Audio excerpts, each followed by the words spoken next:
जय हिंद मेरे प्यारे साथियों, आप सभी का स्वागत है आपके अपने ऑनलाइन प्लेटफॉर्म टारगेट C3 पर। कैसे हैं आप सभी? मुझे उम्मीद है आप अच्छे ही होंगे। मेरे प्यारे साथियों,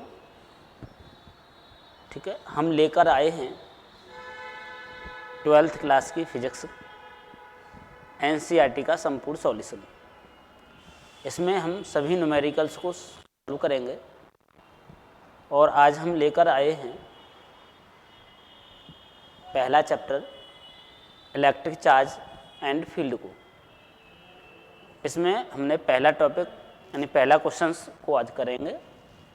पहला क्वेश्चन है मेरे बच्चों, ये कह रहा है what is the force between two small charged sphere having charge 2 × 10⁻⁻7 coulomb and 3 × 10⁻⁻7 coulomb placed 30 centimetre apart in air. यानी कहने का अर्थ ये है, दो, ठीक है, आवेश के छोटे गोले हैं जो एक दूसरे से वायु में 30 सेंटीमीटर की दूरी पर रखे हैं। एक गोले पर 2 × 10⁻⁻7 कूलम चार्ज है, जबकि दूसरे गोले पर 3 × 10⁻⁻7 कूलम है और इनके बीच की जो डिस्टेंस है वो 30 सेंटीमीटर है। यानी कहने का अर्थ ये है मेरे बच्चा कि ये दो चार्ज हैं, ठीक, एक स्मॉल चार्ज और ये दूसरा स्मॉल चार्ज। ये कितना है Q1 और ये कितना है Q2। इनके बीच की डिस्टेंस है मेरे बच्चा 30 सेंटीमीटर। सॉरी, कितना है 30 सेंटीमीटर। ये कहना चाह रहा है कि ये जो चार्ज हैं Q1 Q2, ये चार्ज एक दूसरे पर कितना बल लगाएंगे, यानी इनके बीच कितना फोर्स कार्य करेगा। तो कितना फोर्स कार्य करेगा आइए सीखते। तो सबसे पहले मेरे बच्चा न्यूमेरिकल को करते समय क्या क्या दिया हुआ है उसे नोट करते हैं, यानी गिवन दैट क्या है उसे नोट करते हैं। तो सबसे पहले देखते हैं गिवन दैट में क्या है। गिवन दैट, ठीक, गिवन दैट की बात करें मेरे बच्चा तो हमारे पास क्या क्या दिया हुआ है आइए देखते हैं।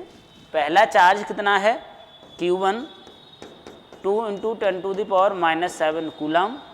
दूसरा चार्ज कितना है Q2 3 × 10⁻⁻7 कूलम। इनके बीच की जो डिस्टेंस है वो है 30 सेंटीमीटर। कितना है 30 सेंटीमीटर। मेरा बच्चा न्यूमेरिकल को करते समय सभी जो वैल्यू होती हैं वो SI यूनिट में होनी चाहिए। किस में होनी चाहिए? SI यूनिट में होनी चाहिए। हमें मालूम है ये डिस्टेंस है, दूरी है, इसकी SI यूनिट मीटर होती है, जबकि यहाँ मेरा बच्चा किस में दिया हुआ है? सेंटीमीटर में। तो मेरा बच्चा इस को यानी सेंटीमीटर को हमें क्या करना पड़ेगा? मीटर में कन्वर्ट करना पड़ेगा। तो अपन करेंगे क्या? अपन को इस सेंटीमीटर को बदलना है मीटर में।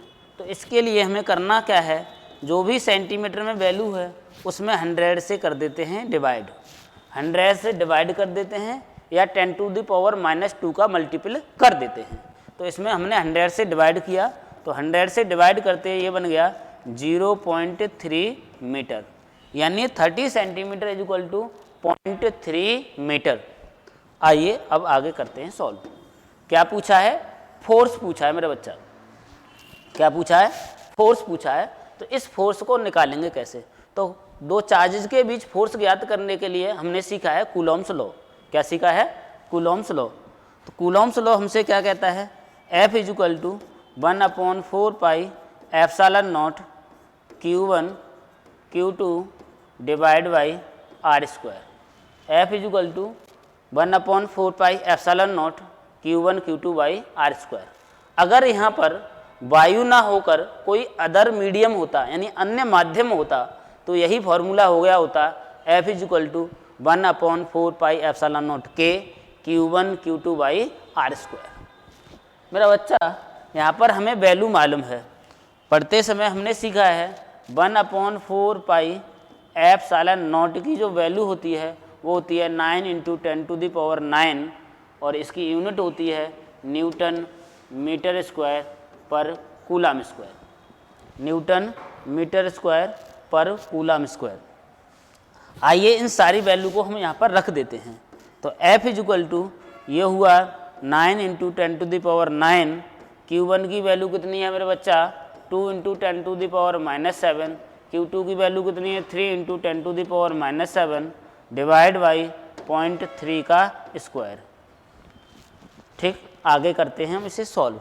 न्यूमेरिकल करते समय मेरे बच्चा सबसे पहले हम पावर्स को सॉल्व करते हैं। क्या करते हैं? पावर्स को सॉल्व करते हैं। तो आइए करते हैं पावर्स को सॉल्व। तो f is equal to 9 multiple by 2 multiple by 3 into 10 to the power, मेरा बच्चा यहाँ देखेंगे 10 की पावर -7 और यहाँ पर भी कितना -7, -7 और -7 माइनस का 14 कितना हुआ -14 और प्लस का 9। तो चलिए मैं दोनों ही लिख लेता हूँ। डिवाइड बाई इसका मल्टी स्क्वायर करेंगे मेरे बच्चा तो 0.09 क्या हो जाएगा 0.09। आगे देखते हैं तो 9 multiple by 2 into 3 into 10 to the power 9 plus का 14 माइनस का, तो मेरा बच्चा क्या बनेगा ये माइनस का 5, क्या होगा -5 डिवाइड बाई, मैं इसको लिखना चाहूँ तो ये लिख सकता हूँ 9 into 10 to the power -2। Point को जितने स्थान हम दाईं ओर ले जाएंगे पावर में उतनी ही माइनस की आ जाएगी। पॉइंट को जितने स्थान हम लेफ्ट में ले जाते हैं पावर उतनी ही आ जाती है माइनस में। आगे देखते हैं मेरे बच्चा इसको। तो f इज इक्वल टू क्या बना अब तक, f इज इक्वल टू 9 से 9 कैंसिल आउट हुआ। जब 9 से 9 कैंसिल आउट हो जाएगा 3 मल्टीपल बाई 2 करेंगे तो 3 2 जा 6 मल्टीपल बाई 10 की पावर -5, 10 की पावर -2 है मेरा बच्चा, तो ऊपर जाके हो जाएगी ये प्लस का।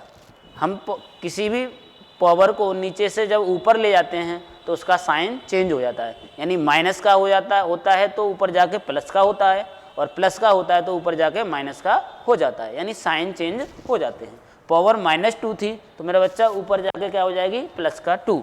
अगर मैं इसे आगे देखूँ तो 6 multiple by 10 to the power -5 और 2 प्लस का, तो मेरा बच्चा ये हो जाएगा माइनस का 3।